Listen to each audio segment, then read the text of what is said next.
Bonjour, me voilà aujourd'hui pour une nouvelle vidéo donc sur l'annonce de ma TNE, comment ça s'est passé et comment je l'ai annoncé à mon entourage, donc mes parents, mon mari et le reste de ma famille.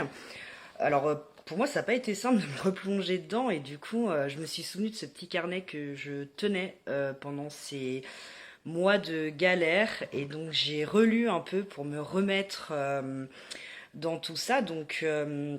Moi, ça a commencé avec mon hospitalisation, donc en octobre 2017.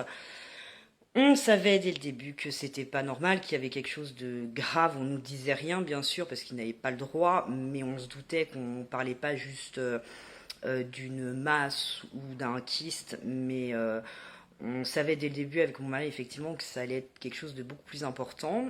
Donc du coup, avec les examens, etc., j'ai eu le premier diagnostic en novembre. Donc c'est une gastro-entérologue qui m'a reçu et qui m'a parlé de lésions neuroendocriniennes. Et je me souvenais pas, mais en fait, mon carnet me rappelle qu'effectivement, j'avais posé la question au docteur à cette époque, qui bien sûr n'a pas pu me répondre. Ils attendaient les résultats d'Anapat. Mais voilà, là encore, on se doutait que c'était bien un cancer et que ça allait être malin et pas bénin. Et donc est venu le 6 décembre où j'ai eu mon rendez-vous avec ma professeure gastro-entérologue donc, qui me suit actuellement, donc qui m'a annoncé que c'était un cancer. Donc en fait il faut savoir que la veille, moi j'ai reçu tous mes résultats d'examen urinaire qui étaient explosés, je crois que c'était 19 fois au-dessus de la moyenne. Donc du coup dès la veille en fait on savait à quoi s'attendre, même si on avait toujours cet espoir effectivement de se dire mais peut-être que c'est pas un cancer et que juste une opération et c'est bon. Bon finalement ça n'a pas été ça. Je me souviens dans le bureau, elle n'a pas tourné autour du pot, elle m'a tout de suite dit que c'était un cancer, pas agressif. Mais je me souviens être avec mon mari et nous effondrer en fait et ne rien écouter de ce qu'elle racontait derrière en fait. Enfin, moi j'ai vraiment eu l'impression de disparaître et j'entendais que ce mot résonner en moi et cette peur et toutes ces questions en fait qui vont derrière parce que l'annonce du cancer c'est aussi beaucoup de questions qui nous passent par la tête. Combien de temps je vais vivre, quel traitement je vais avoir, est-ce que j'ai des traitements, est-ce que je vais pouvoir être en rémission. Voilà, il y avait toutes ces questions, c'était très compliqué, très difficile. Je me souviens, on se tenait la main dans le bureau, on est sorti complètement dépité. Le retour à la maison, il y a 40 minutes de route, je me souviens même pas en fait de ce qu'on s'est dit dans la voiture. Par contre, on avait dit à toute ma famille, donc mes frères, mes beaux-parents, je pense, étaient là aussi, qu'on se réunissait donc le soir à la maison pour qu'on puisse annoncer. Donc ça, c'était prévu avant qu'on sache.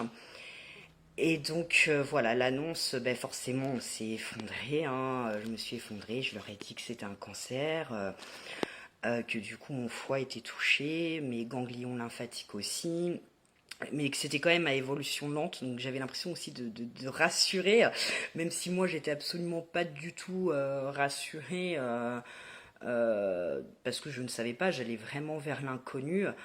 Et voilà, du coup, effectivement, on s'est vraiment effondré. On s'est dit que, voilà, tout de suite, tous mes proches m'ont dit, bon, voilà, on sera là pour toi. Et c'est vrai qu'ils tiennent très bien leur rôle. Et puis, je pense que c'est mes parents qui ont dû annoncer après à mes oncles et tantes, etc. Et après, je crois que j'avais dû créer à l'époque des groupes sur Facebook pour annoncer ou sur WhatsApp. Parce qu'effectivement, je me sentais pas de faire du un par un. Et voilà, il fallait que ce soit dit. C'est vraiment un souvenir pas simple parce que forcément on se replonge et puis je me souviens vraiment d'être pendant peut-être 2 mois après l'annonce à me dire mais c'est pas possible, c'est pas moi. C'est-à-dire que je parlais très facilement de mon cancer mais j'avais pas l'impression en fait de parler de moi et de mon corps.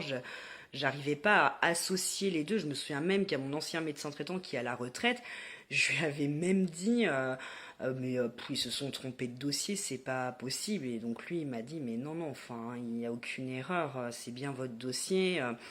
Voilà, donc voilà, toutes ces questions, effectivement, et dans mon livre, ce carnet, j'en parle beaucoup aussi de tout ce qui va être autour des et si, de tous les projets. J'ai vu tout de suite tous mes projets s'effondrer, c'est-à-dire que voilà, de fonder une famille, d'acheter une maison.